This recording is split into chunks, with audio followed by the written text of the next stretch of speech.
नमः शिवाय या षडाक्षर मंत्र ओम नमः शिवाय या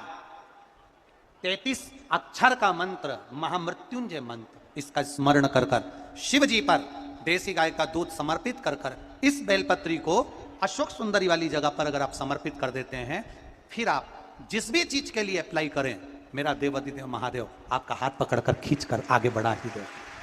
नियम है, आज भी नीति नियम। जिसके घर में संपदा की कमी होती है, जिसके घर में कर्जा बढ़ जाता है, लक्ष्मी नहीं आती, बहुत टेंशन की जिंदगी जीता है मनुष्य, व्यापार चल नहीं रहा, बहुत तकलीफ का जीवन चल रहा होता है, तो आज भी नियम है महाराज, आज भी नियम कि सोमवार शुक्रवार ये 2 बार ऐसे हैं, इन 2 बार को यदि कटोरी में थोड़ा सा शहद रखकर, मधु रखकर यदि लक्ष्मी जी का स्मरण किया जाए और माता लक्ष्मी जी का स्मरण कर कर एक लाल पुष्प उस कटोरी के सम्मुख में माता लक्ष्मी का नाम लेकर रखा जाए और बाद में वही शहद, वही मधु और वही पुष्प सोमवार का दिन और शुक्रवार के दिन लक्ष्मी का पूजन कर कर, स्मरण कर कर,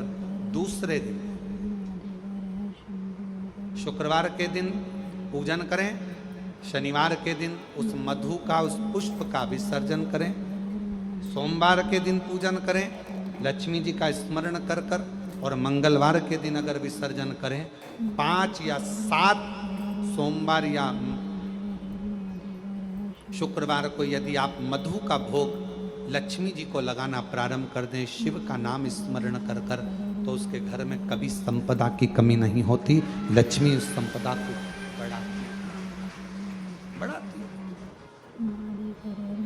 और हम तो यहां तक कहेंगे, प्रयास करो, अगर आपके घर में छोटा सा शिवलिंग विराजमान है, आपके घर में अगर छोटा सा शंकर जी का शिवलिंग है, छोटा सा शंकर भगवान का शिवलिंग है, या आपके घर में कुबेरेश्वर धाम का कंकर है, और आपके घर में यदि शंकर भगवान का शिवलिंग है, या सीहोर का रुद्राक्ष हो, या शंकर भगवान का शिवलिंग हो, या कंकर शंकर हो, तो निवेदन है जहां पर भी शिवलिंग आपके घर में विराजमान है, अगर छोटी सी कटोरी में एक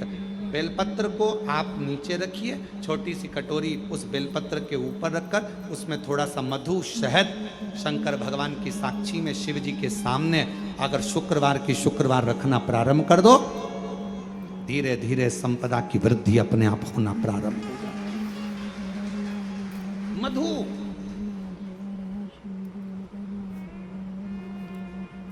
कष्ट का जीवन चल रहा हो, तकलीफ की जिंदगी चल रही हो, या तो 5 सोमवार या 7 सोमवार हाथ में दुर्वा, मान लो ये तुमने दुर्वा ले ली, हाथ में दुर्वा, एक बेलपत्र, और उसी हाथ में अपने घर का भरा हुआ 1 लोटा जल, पहले रखना है दुर्वा, फिर रखना है बेलपत्र, उसके बाद में हाथ में 1 लोटा जल, और दोनों हाथों का स्पर्श करते हुए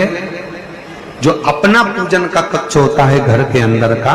उस पूजन कक्ष की साक्षी में अपने कुल देवता, पितृ देवता और अन्य देवताओं का स्मरण करते हुए, बाबा बहुत दुखी हूँ, बहुत तकलीफ में हूँ, बहुत कष्ट में हूँ, बाबा को अपने मन का भाव करते हुए, हृदय से प्रार्थना करते हुए अपने घर के मंदिर से निकल कर फिर उस जल को लेकर शिवालय तक जाओ और दक्षिण की ओर खड़े होकर उत्तर की ओर मुख कर कर जल समर्पित करो। बेलपत्र और दुर्वा दोनों को अशोक सुंदरी वाली जगह पर चढ़ा दीजिए। अशोक सुंदरी की जगह तो सबको मालूम है ना, चढ़ा हुआ थोड़ा सा जल लेकर आओ, घर के दरवाजे पर उसका छींटा दे दो, लेपन कर दो, और बाबा से 5 सोमवार नियम से आप दुर्वा, बेलपत्र और जल का प्रयोग अगर करोगे, 5 सोमवार पूर्ण होंगे, जो तुम्हारा दुख है वो समाप्त जरूर होगा, शिव करना जरूर। सोमवार के दिन भगवान शंकर को अगर जल चढ़ाया जाता है तो हमारे घर में शीतलता का अनुभव होता है। अंतर्गत पहुंची और एक प्रकाश नजर आ रहा है। स्वप्न में ऐसा लगा कि मंदिर में गई और एकदम उजाला दिखा। समझ लेना कि तुम्हारा दुख कोई बड़ा था। मेरा शंकर स्वप्न में आकर याद कर कर तुम्हें काट कर जा रहा। हार चुके हम जिंदगी से, वो कटी ही नहीं रहा। हार चुके हम जिंदगी से, वो कटी ही नहीं रहा। थोड़ा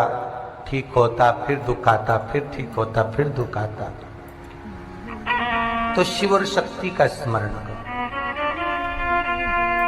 बेलपत्री के पेड़ के नीचे जब भी घी का दिया लगाने जाओ तो 2 बाती एक ही दिए के अंदर, एक चावल का दाना उसमें डालकर अपनी कामना कर कर फिर जलाओ। 3 या 4 सोमवार करके देख लो क्या जा रहा है। मान लो कोई ऐसा दुख आ ही गया कि वो कटने का नाम ही नहीं ले रहा। श्रावण के महीने में केवल शंकर जी की आराधना होती है, और भादो के महीने में शंकर भगवान, पार्वती मैया, गणेश जी, सदानंद कार्तिकेय जी, अशोक सुंदरी, भगवान शंकर की 5 बेटियां जया, विषहरा, श्यामली बारी, दौतली, देव, ये सब प्रसन्न होती है। ये फुलेरे में जो मालाएं लगती हैं, ये फुलेरे में जो फूल की मालाएं लटकाई जाती है, ये भगवान शंकर की बेटियों के भाव से तुमरुका जी बाच रहे हैं। जिन तुमरुका जी का घोड़े का मुंह है,